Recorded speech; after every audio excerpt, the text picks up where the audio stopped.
Hi, welcome to the Interaccess channel where we're talking more about payments in Web3. Now, we talked about the kind of how traditional finance sees this, how traditional finance works with payments. And now we move forward to find out where Web3 or where crypto is helping us. And it all started with Bitcoin. And Bitcoin, remember, was in 2008, the white paper came out. 2009, the first Bitcoin block was mined. And then we started eventually seeing some transactions. And the most famous of which is probably the famous Bitcoin pizza transaction, where someone finally said, look, I need to buy something with my Bitcoin. But let's move back a little bit. What actually happened? Bitcoin started out as a peer-to-peer payment system, a peer-to-peer monetary system where I could actually transact. I could actually send something of value from one person or from one wallet technically, but from one person to another. And the two main points here are, I have something of value, something that you and I decide what the value is, and that something was Bitcoin. Remember, little b Bitcoin is the cryptocurrency, big B Bitcoin is the network. So I have something called Bitcoin that is this, we can call it a currency, we can call it an asset, we can call it a commodity, whatever we want to call it, it's something of value. And here's the key, I own it, okay? So I have self-custody. I get to own this myself. It's also denoted on a decentralized ledger,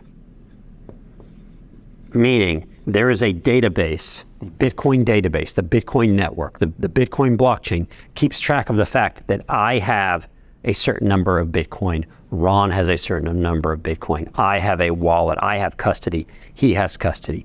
And when all this happens, now we can start effecting payment in a more efficient way. So what happens here, and what did Bitcoin start? The fact that now, if Adam wants to send Ron 1 Bitcoin, all I have to do is go to my wallet. My wallet interacts with the Bitcoin network, with the Bitcoin blockchain. So I go to my wallet, I say, hey wallet, how much Bitcoin do I have? I look at my wallet's got 5 Bitcoin in it. That would be awesome. Okay, I need to send it to Ron. I actually need to send it to Ron's wallet, to Ron's piece of software that keeps track of what he has. My wallet interacts with the Bitcoin blockchain and says, Adam would like to send 1 Bitcoin over to this wallet. And I go ahead and sign that transaction. I say, yes, I am in control of this. Here's the beautiful part. 1, I couldn't send the 1 Bitcoin if I didn't have it. Okay, so I had to have already had it. There's no going back and checking, did Adam actually have it? I had to have had 1 Bitcoin in order to send it.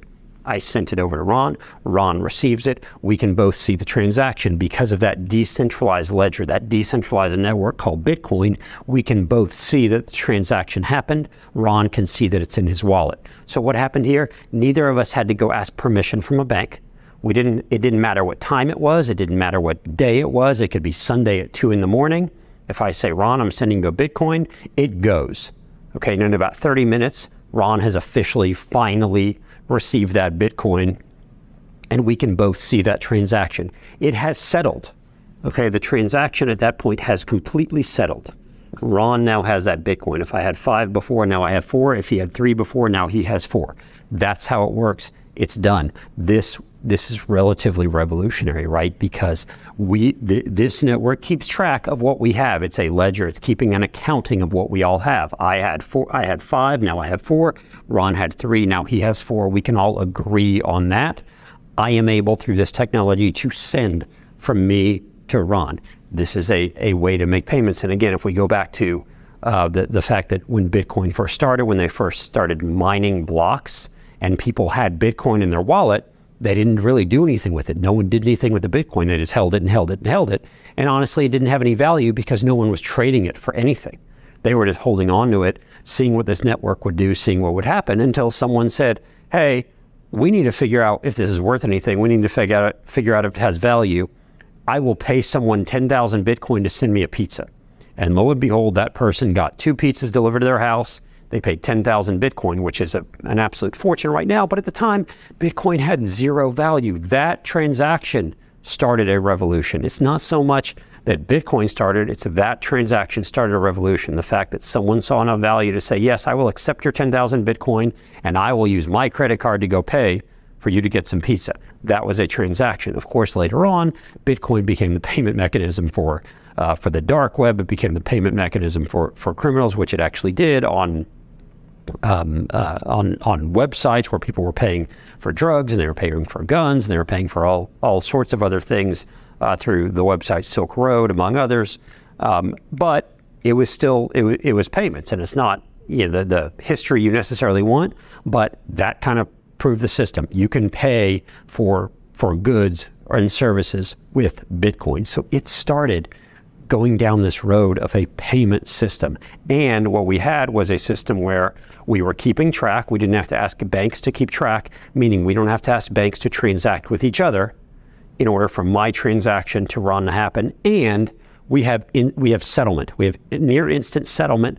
The transaction is completely done. Doesn't matter what time of day, doesn't matter what day of the week, the transaction is completely done. So that's where this started. It started with Bitcoin. Now, of course, as we'll talk about in the next video, Bitcoin is, was sometimes a little bit too volatile an asset, volatile price for me to hold on to a bunch of it to start paying things. And that's where we get into, Ethereum came out, stablecoins came out, and we kind of knew we needed these for the time being.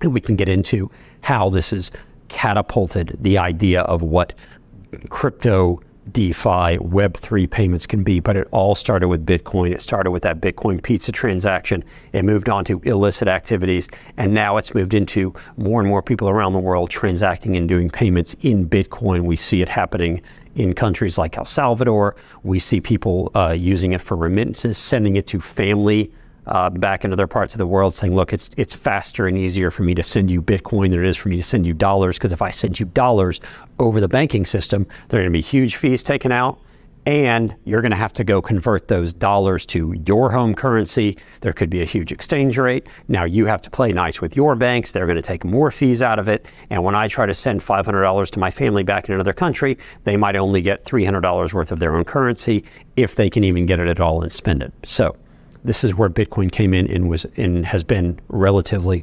revolutionary here. And then we move on and go, okay, now that we've done that, what else can we do?